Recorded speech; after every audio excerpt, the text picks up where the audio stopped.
Frank brought his chair up closer. Now listen, Uncle, to what I mean. You're doubtless impatient with my long introduction. Don't be angry with me. It only helped me get my thoughts in order, to form them and make them more tangible. What I mean is this.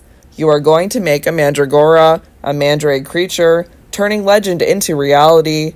What does it matter whether or not it's superstition, medieval hocus-pocus, or mystical obscurantism from another age?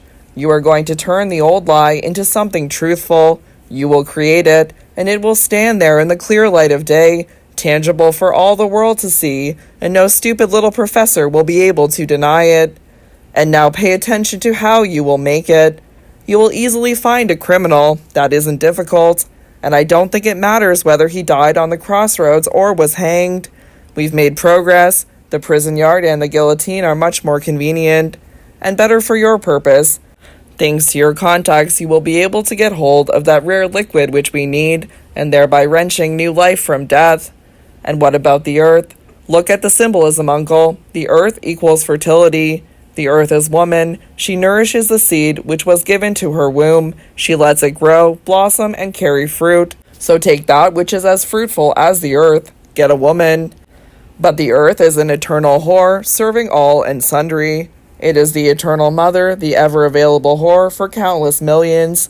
Nobody is denied her lustful body. She is there for all to take.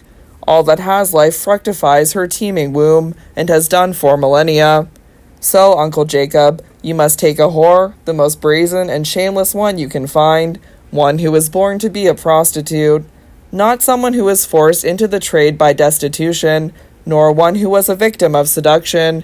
No, nobody like that. Get someone who was a harlot before she could walk, one who exults in her shamelessness, for whom it is life itself. That's the one you must choose, and her womb will be as the womb of the earth. You are rich, you will find her. You're no novice in these matters. You can give her a large sum of money, buy her for your experiment, and if she's the right one, why, she'll laugh her head off and press you to her greasy breasts and kiss you to death, because you'll offer her what no man has done before. What happens then? You know better than I do. You will doubtless be able to do with humans what you've been doing with monkeys or guinea pigs. To be prepared, that's the thing. Prepared for the moment when your murderer's head flies cursing into the basket. He had jumped to his feet and was leaning on the table, staring at the old man with a fixed, penetrating gaze, and the professor caught his gaze and, squinting, parried it, as a dirty, crooked scimitar parries an elegant foil. "And then, my dear nephew, and then?" he asked. "When the child is born, what happens then?" The student trembled, and his words dropped slowly from his mouth. "Then we shall have a miraculous being." His voice was light, supple, and resonant, like the tones of a stringed instrument. "Then we shall see what was true in the old legend. We shall be able to look into the deepest corner of nature." The prostitute Alraune, Mandragora's mother, had been charged with burglary. Her case was not helped by her obstinate denials and the fact that she had a previous conviction. But extenuating circumstances were found, probably because she was very pretty, and also because Dr. Gontram was the counsel for the defense. She was given an 18-month prison sentence, with her period in custody taken into account. But Professor Ten Brinken was able to have her sentence reduced, even though her behavior in prison was hardly exemplary. But this behavior was excused by the hysterical and febrile condition in which she found herself, which Ten Brinken stressed in his appeal for clemency. The fact that she was soon to be a mother was also taken into consideration. She was released as soon as the first labor pain set in, and was taken early in the morning to the Ten Brinken Clinic. She lay there in her old white room, number 17, at the end of the corridor, that same room where, 9 months previously, the professor had persuaded her to undergo that strange operation. Her contractions had begun when they had transferred her there. Dr. Peterson assured her that it would all be over very quickly. But he was wrong.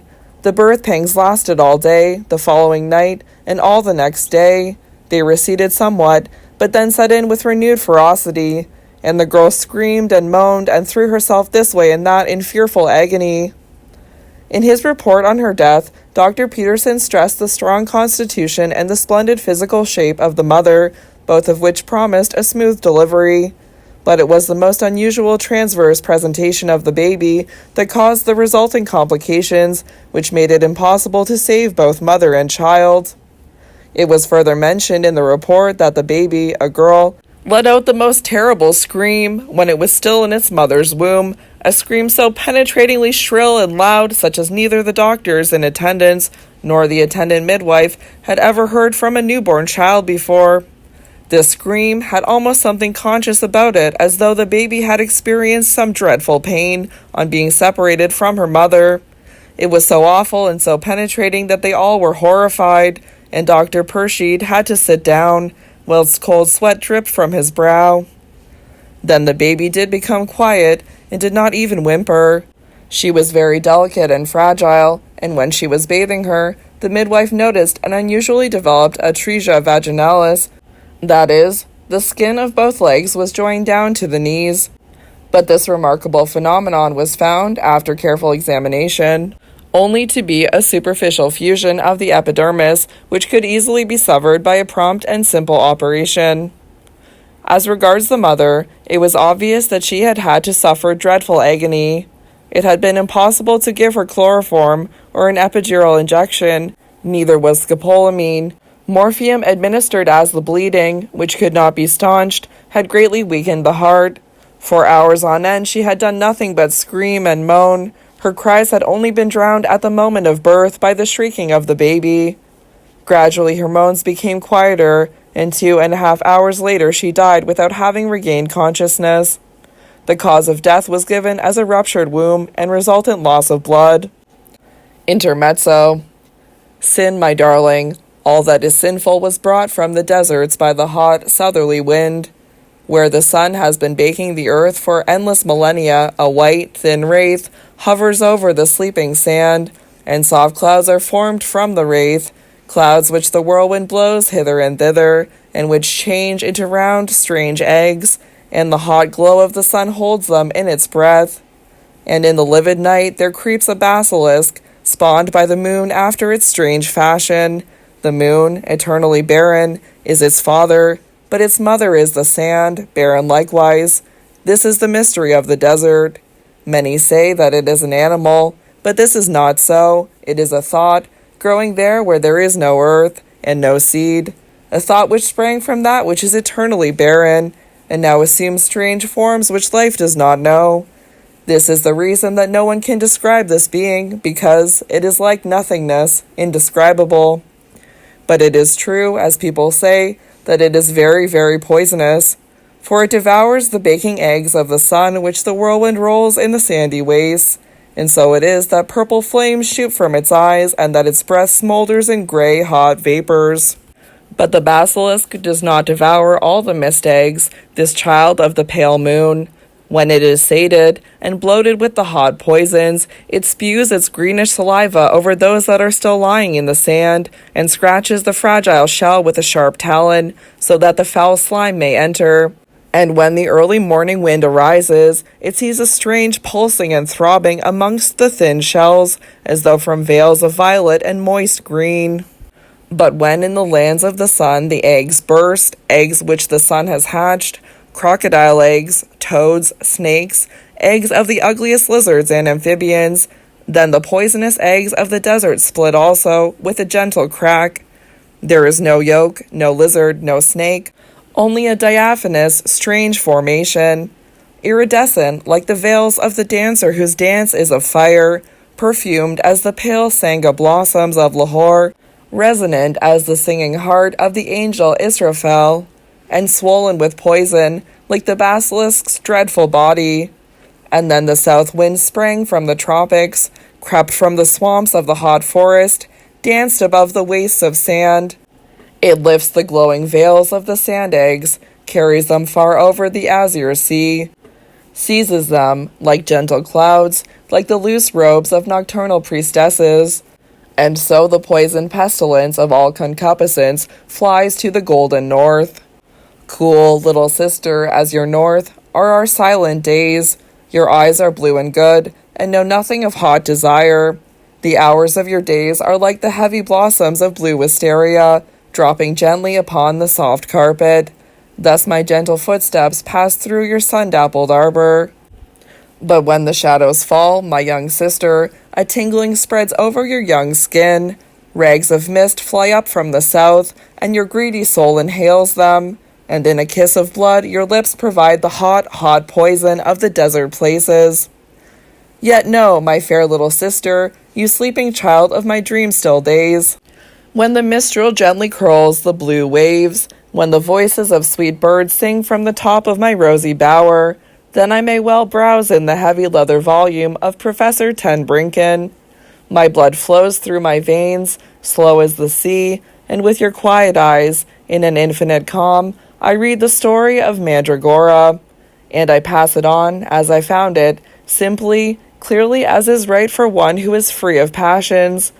But I have drunk the blood that flowed one night from your wounds, that was mixed with my red blood, this blood that was poisoned by the sinful venom of the torrid wastes. And when my brain is feverish with your kisses, these kisses that bring pain, and with your lustful desires that bring torment, then it might happen that I shall tear myself away from your arms, wild sister.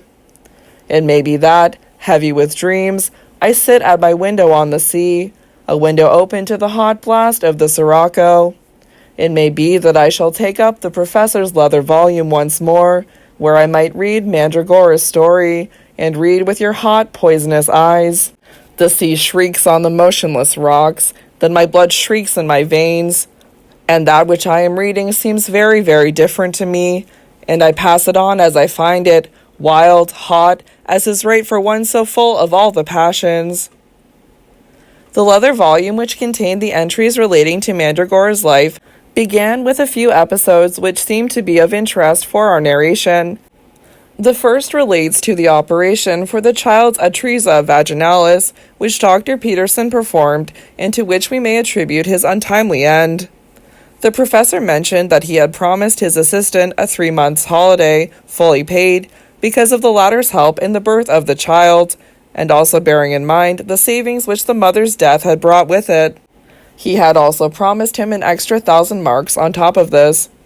Now Dr. Peterson had looked forward enormously to his holiday and to the journey that he wished to undertake, the first of any length that he had ever made in his life.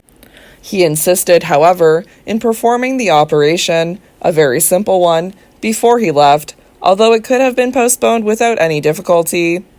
He did the operation a couple of days before his intended departure, and with great success as far as the baby was concerned.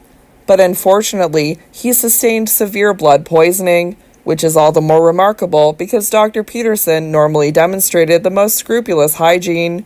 He died some 48 hours later after much suffering. It was not easy to determine the direct cause of this poisoning. There was a wound on the lower part of his left arm, which was scarcely visible to the naked eye, and may have been caused by a slight scratch from the little patient. A further report tells that the baby, which had been left in the clinic under the care of the nurse, was a remarkably still and tender child. It only screamed once, and that was when it received its holy baptism, performed in the cathedral by Ignatius Schroeder, the chaplain. And then it shrieked in such a terrible way that the sister who was carrying her, Princess Volkonsky, and Judge Sebastian Gontram, the godparents, the chaplain, the sexton, and as well as the professor, did not know what to do with her. She had started screaming the moment they carried her out of the house, and did not stop till they brought her back home from the church. The shrieking had risen to such an intolerable pitch in the cathedral that the Reverend Father had had to execute the holy rites as speedily as possible, in order to spare himself and the assembled company the dreadful cacophony. It had been an enormous relief when the christening was at an end and the nurse had carried the baby into the carriage. In the girl's first years of life, nothing extraordinary happened. At least, we do not find anything inscribed in the leather-bound volume devoted to Mandragora, the name that the professor, quite understandably, gave her. It was reported that the professor had taken the decision, even before she had appeared in the world, to adopt and, in his last will and testament, to make her his sole beneficiary, expressly excluding all his relations. We also learned that the princess gave her, as a christening present, an extremely expensive and tasteless necklace, consisting of 4 gold chains, studded with jewels, and 2 strings of large and beautiful pearls. But in the middle, again richly adorned with pearls, was a braid of bright red hair, which the princess had made of a lock of hair from Mandra's mother, cut out from the unconscious woman at the moment of the girl's conception. The child remained in the clinic for more than 4 years until the professor relinquished it, as well as the other medical practice which he had, anyway, started to neglect. He took Mandra to his village in Leendrick, where the child was to have a companion and playmate who was, actually, nearly 4 years older than she, Wolfson Gontram, the judge's youngest son. During the holidays, the professor watched the little girl closely. He knew the Gontram family well, from the time of their great-grandfather onwards, and knew that they had always loved animals, that this love had been instilled with their mother's milk. However much Mandra might be able to influence the boy, she would, if she really did encourage cruelty to animals, such as sticking red-hot needles into the eyes of a mole, meet a stubborn resistance and be powerless against this inmost feeling of goodness. Yet one day he came across Wolfie one afternoon by the small pond underneath the trumpet tree. He was kneeling on the ground, and a large frog was sitting on a stone in front of him. The boy had pushed a lighted cigarette into its wide mouth, deep down its throat. The frog was inhaling the smoke, deeper and deeper into his gullet, but did not breathe it out. It was growing bigger and bigger. Wolfie kept staring at it, and large tears were running down his cheeks. But when the cigarette had burned away, he lit another one, took the butt from the frog's mouth and, with trembling fingers, inserted the new one. And the frog swelled to a shapeless mass, its great eyes standing on stalks from its head. It was a tough animal, and survived 2.5 cigarettes before it burst. The boy yelled and wailed, his own sufferings, apparently, being worse than that of the creature he had tortured to death. He jumped back, as if to flee into the bushes, looked around, and, when he saw that the fragments of frog were still twitching, he ran back and stamped in desperation on the animal to kill it and put it out of its misery. The professor took him by his ear and first examined his pockets. There were still a few cigarettes, and the boy confessed to having taken them from the writing desk in the library. But he refused point blank to say who it was who had told him that frogs that smoke blow themselves up and finally burst. There was no persuading him, and the thrashing that the gardener administered on the professor's behest was to no avail. Mandra also stubbornly denied everything, even when one of the maids explained that she had seen the girl stealing cigarettes. The two remained adamant. The boy insisted that it was he who had stolen the cigarettes, the girl that she had not done so. Mandra stayed 1 more year in the convent school to which the professor had sent her, when, in the middle of term, she was suddenly sent home. The Sacré-Cœur convent had had an epidemic before. It had been measles. 57 little girls lay in their beds, and only a few, including Mandra, had escaped unharmed. But this time it was far worse. It was typhoid fever. 8 children and 1 nurse died of it. Almost all the other girls were ill. But Mandragora was never more healthy than during this epidemic. She put on weight, flourished, and happily ran through all the sick bays. And as there was nobody to look after her at this time, she ran up and downstairs, sat down on all the cots, and told the children that they would all die tomorrow, and that they would all go to hell. She, Mandragora, would live, and would go to heaven. And she gave all the patients her holy pictures, told the sick girls that they should fervently pray to the Madonna and the Holy Heart of Jesus, but it would do no good in the end, for they would all burn and be roasted evermore. It was indeed remarkable how well she could illustrate such agonies. Sometimes, when she was in a good mood, she was tolerant. She then spoke of 100,000 years in purgatory. But that was bad enough for the fragile nerves of the pious little invalids. The doctor threw Mandra out of the room with his own hands, and the nurses, convinced that she alone had brought the disease into the convent, sent her packing.